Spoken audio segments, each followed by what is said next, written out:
I'm Durbin. I'm Laura. And we are going to read way too much into Independence Day. Yes! I am so excited that next weekend, or is it now this weekend because it's like Sunday? I don't know. It'll be the next week. This Thursday.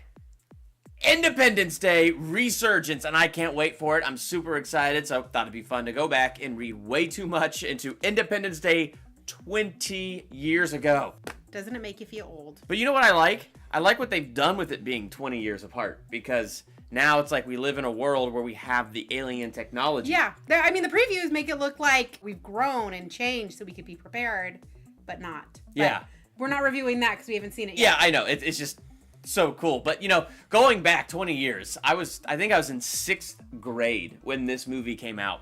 All I know is I double featured it with Mission Impossible. And I clearly remember this, being 12 years old, sitting in that theater, watching the aliens come down and attack, you know, the jets before they take off and all that stuff. And I remember sitting there watching that scene going, this isn't real. This isn't real. This isn't real. Because, you know, I was 12. And now if you look at it, it Oh still my goodness. looks good, Yeah, but it it's does. not nearly as Yeah. good as it can be. It's funny because it's like, when I go back and watch it now, some of that CGI holds up, but some of it does look a little cheesy. Yeah. I mean, not like terrible. It's still a great movie. Yeah. I enjoy that movie. It's something that I can watch again, like have it on in the background. Yep. And if it's on, like, because it always comes on around 4th of July. Yeah. It's easy to sit down and watch it with a family because it's a fun movie. Well, and it's an inspirational movie with Bill Pullman given the best the best presidential speech today. Oh my gosh, I screwed it up too. Wow. That guy was the best president we never had. I mean, oh my goodness, the way he just united the world in that one speech. We will not go silently into the night.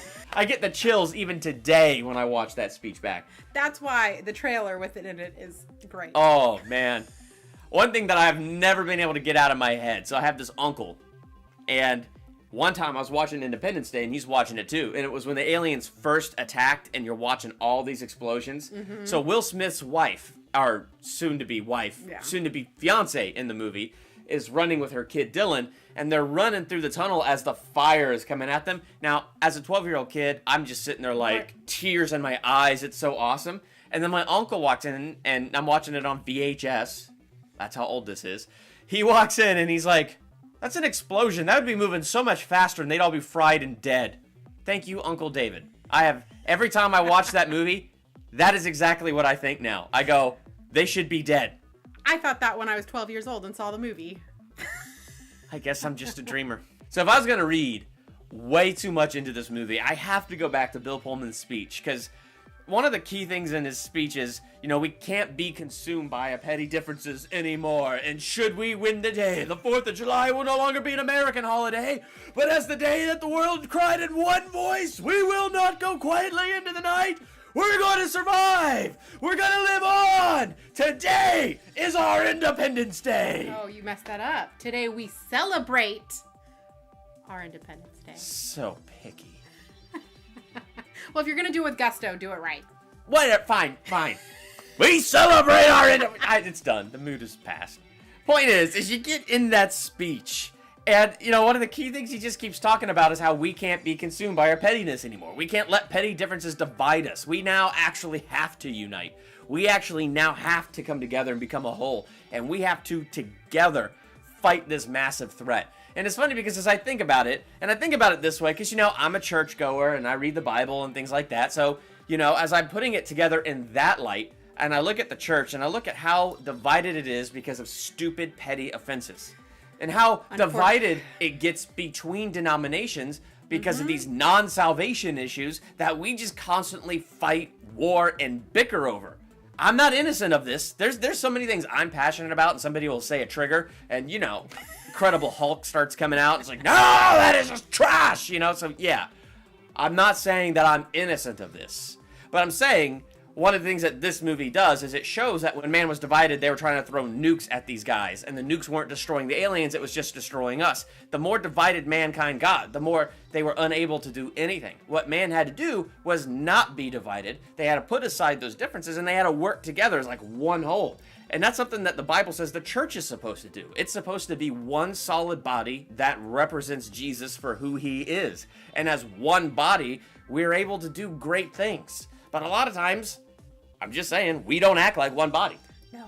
We It's get really so unfortunate. we get so and again, I have to say, me too. I've been there. We're all guilty of it. Get so offended by so many little things. We get so selfish and turn our eyes so inward that we forget we're supposed to take care of widows and orphans and feed the poor and, do those kind of amazing things. We forget that because, no. My particular theology and denomination is the one that's right, and everything you do and stand for, that's the thing that's wrong. Sometimes it is that extreme, and sometimes it's less extreme. That's just the way it goes, though. Like, we need to put aside our petty differences and be that one solid body. Now, I do believe that ultimately it's only Jesus that could change our hearts. It's only Jesus that could bring about those new things. But a lot of times it's about us having to surrender too. Like, we got to surrender that selfishness. We got to surrender those stupid, petty offenses. And that ain't easy. But once we can lay that down and let it go and become that one solid body. I mean, we got a picture of that in a fictional movie, Independence Day. They took down a huge alien threat, and it was impossible to take that down. But when they got united, the plan that they hatched was able to work because everybody was behind it. Everybody was doing what they can to move towards that goal, and boom, aliens defeated, mankind free. And it's just, to me, that's what I think about the church. If we can put aside those offenses and move towards that goal of trying to represent Jesus the way he really is, it'd be different. How I read way too much into this deals a lot with self-sacrifice. I mean, you see self-sacrifice with Will Smith and Jeff Goldblum, Captain Hiller and David, when David figures out how to take the computer virus and put it into their system and to take him down. And they know that they're most likely going on a one-way trip. And you also see this with Randy Quaid, who plays Russell Case in the movie. He's the drunk father. He knows the only way to stop this ship is to sacrifice his life. It will save his children. It'll save humanity. Flies up into the ship and it blows up. I mean, that is the biggest self-sacrifice. And then you also see self-sacrifice when Bill Pullman, President Whitmore, gets in the airplane to go fight them. He's not going to sit back and watch. He's going to do what he can and be willing to put himself on the line for humanity. And there is no greater example of self-sacrifice than Jesus Christ. That's where I see a lot in this movie. Is I see these people sacrificing and willing to sacrifice themselves with not even a worry about anything else for the greater good of mankind. Greater love has no man than this, to lay his life down for his friends. Exactly. So I think this movie still holds up from 1996. Oh, definitely. And Independence Day Resurgence. Oh, I cannot wait. I hope it just keeps the same lightning in a bottle. Because it kind of, I mean, you have to do something different, and I think they did. The way the aliens crash, their ship is there. We've taken their technology. I think that's really fascinating, and I can't wait to see the way they've developed the 2016 world versus the 1996 world in this Independence Day universe. So I'm looking forward to it, but no matter what, even if this movie tanks, I will always love the original Independence Day. Yep. And I'm going to just go ahead and give this movie 4 out of 5 stars. It doesn't get that 5th star because, yeah, of course, there's some weaknesses and things like that, but 4 out of 5 because it's just a classic to me. It's going to remain a classic to me, and I love it. I'm also going to give it 4 out of 5. It is probably when I was 12 years old and it came out. Amazing. I loved it. It wasn't my favorite movie. I do remember thinking that, oh, well, I like this movie a little better, so that's why it's going to stick with the 4-star mark. And I still feel it holds the 4-star mark today because the acting was great.